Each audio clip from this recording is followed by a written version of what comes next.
See the factorization of polynomials, which we arrive at the factor theorem and its proof. Okay, so we have already seen, right, factorization. We know the basics of the factorization. Okay, so suppose we have a number n. Okay, so this is a factor of another variable f. Then this is a multiple of then this is a multiple of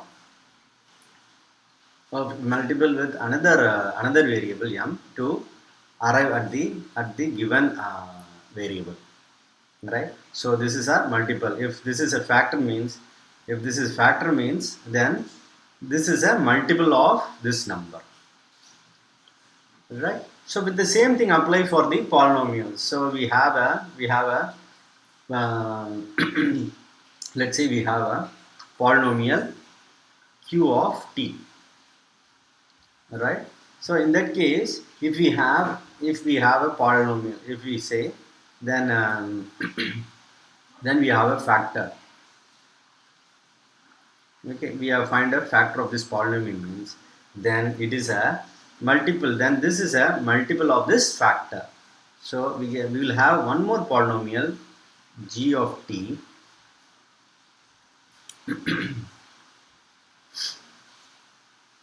So we will have one more polynomial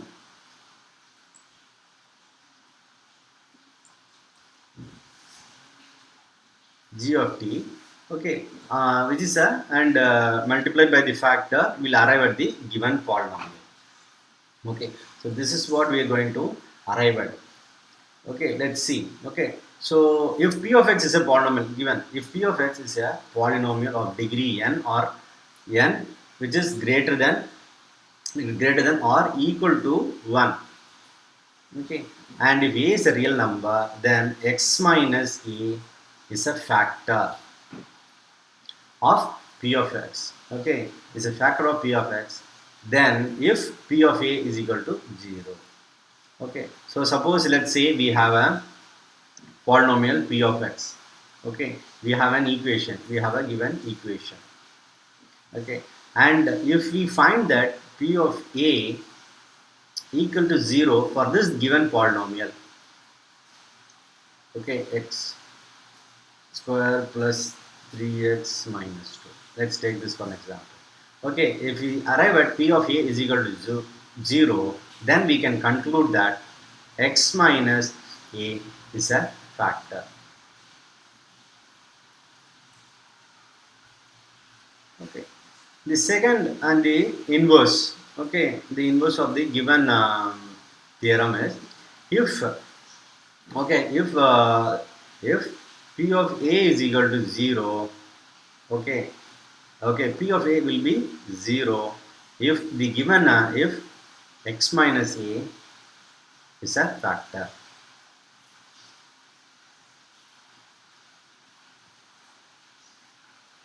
Is a factor of p of x. Okay, so we understood factorization.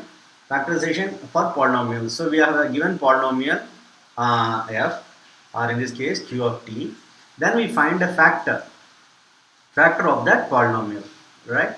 Find a factor of that polynomial. Then it means this polynomial is a multiple of that factor. Okay, so that can be given as q of t is equal to that factor into some other polynomial g of t.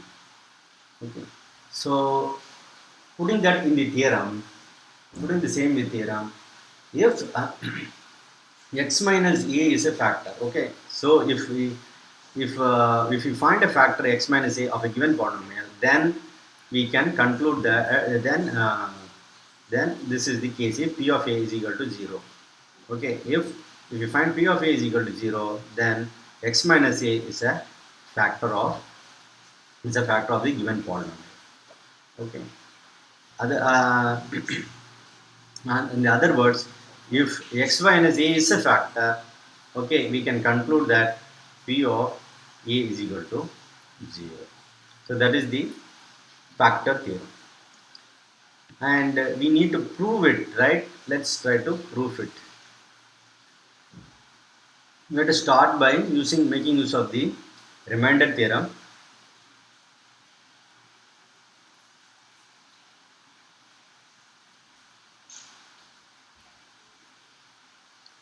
Okay, by remainder theorem, P of x is equal to x minus a q of x plus P of a. Okay, so that we have already seen by remainder theorem.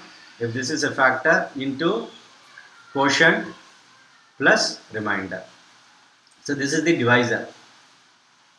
Dividend is equal to divisor into quotient plus remainder. Okay, so based on that, what we can do is, first thing, the first thing, they have given P of A is equal to 0. Okay, then in our case, P of x is equal to this.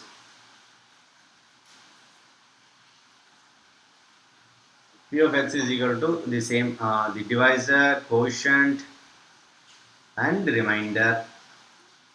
Okay. Then if this is equal to 0, P of A is equal to 0, and then this is equal to 0, then we can conclude that P of A is equal to 0. Then what happens? Then this becomes x minus A into q of x is equal to 0. Okay, so we can conclude that x minus A is a factor.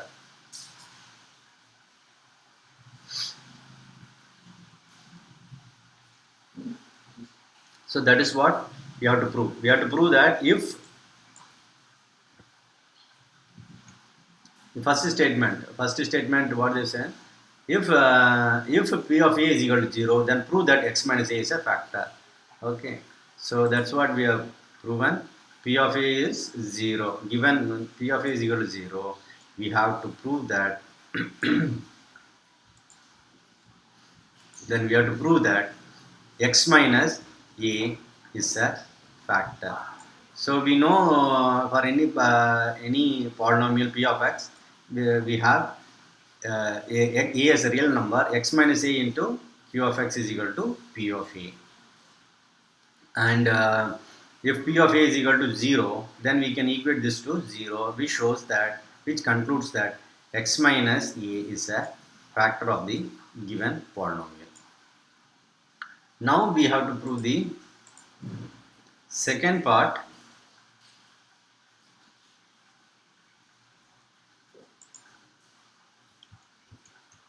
The second part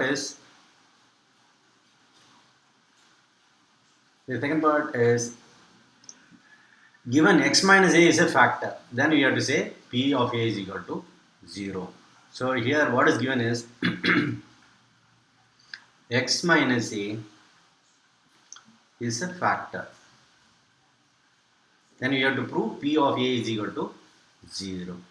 Okay, so the same thing we can apply here. So P of x is equal to x minus A. We know that quotient Q of x.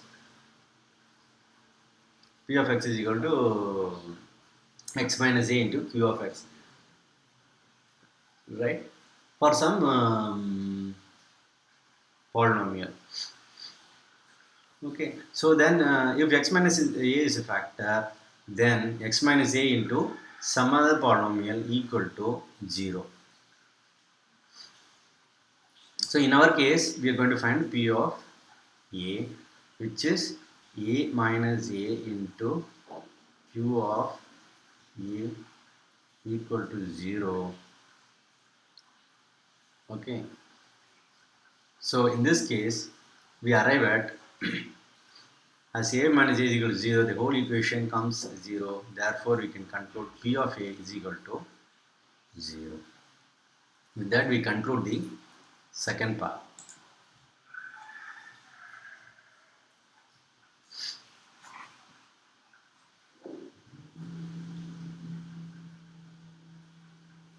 Okay, so I will repeat the second part.